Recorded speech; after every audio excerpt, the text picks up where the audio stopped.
morning everyone. We'll roll premix insulin, that is 25/75 or 30/70. So we'll just talk on difference. 173 milligram per deciliter, postprandial of 230 and A1C of 9.3. Patient's perspective, she wants to improve her glycemic control. She is willing to add an injectable therapy, but she wants to minimize the number of injections. Now, what are the challenges in this patient? Obviously, one, she is a diabetic for 8 years. So obviously, we expect the beta cell mass to be almost gone. Written maybe more than 90% beta cell mass would be definitely gone. She is already on 4 OADs as per 2006 88 criteria. She is a candidate for insulin therapy, obviously. We'll discuss all these things one by one. Her A1C is 9.4%. The target, we need to reduce her A1C to maybe 7% or less. So she needs a drug which will lower her A1C by 2 to 2.5%.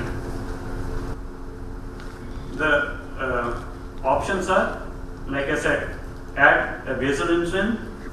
We continue with basal, add prandial insulins, switch over to premix insulin, switch over to premix 25 or 50/50, or switch over to GLP-1 receptor analogs. That is add-on to basal insulin.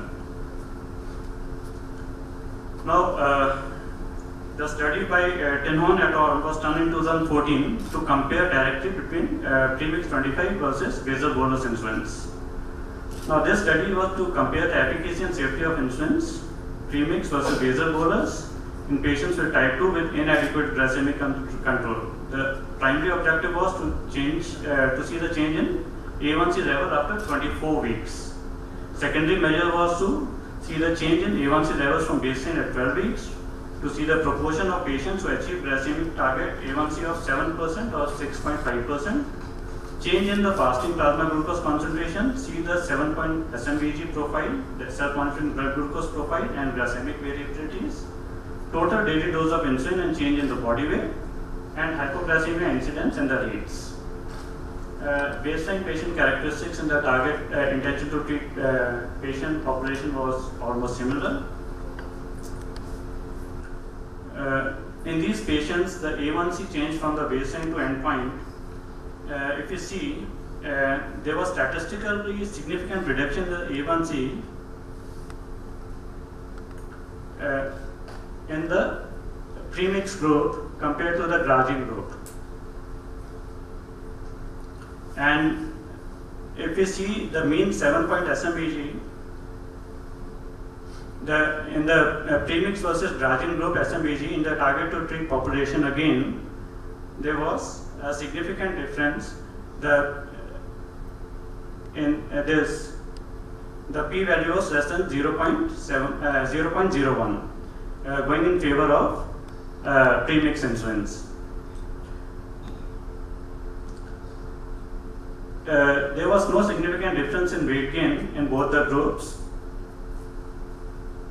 The weight gain was slightly more in premix group compared to the basal bolus group, and overall hypoglycemia was not significant in both the groups.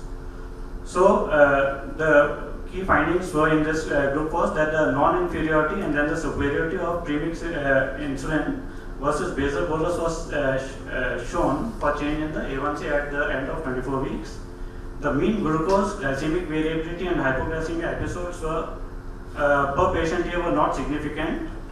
Total daily insulin doses for each regime were not found to be significantly different at the end of the study, and no significant difference in the frequency of hypoglycemia episodes was seen, but there was slight increase in the weight gain in the premix insulin groups. So this patient was started on premix insulin 26-14 units, OADs were continued. At 3 months, again, this patient was found to be much better with the better glycemic control, and A1C had come down to 7.4%. So in the type 2 diabetic inadequately controlled on once daily basal glargine and OADs, intensification with either premix 25 or insulin or basal bolus insulin, they both improved the glycemic control with similar tolerability and acceptability. Reduction in A1C after 24 weeks was greater with premix than with the basal bolus, and result of our study supported the current guidelines and added to the body of evidence supporting the use of both insulin regimes as an option for insulin intensification in patients which were inadequately controlled with basal-only insulin plus OADs. So in the overall summary, most clinical studies have shown that regime with premix insulins were non-inferior or even superior in lowering the A1C compared to regimes with insulin glargine plus Lispro. Similar proportion of patients reached the A1C target with both regimes in most studies. Weight gain and overall hypoglycemias were in general similar in both of the groups in most studies. Thank you.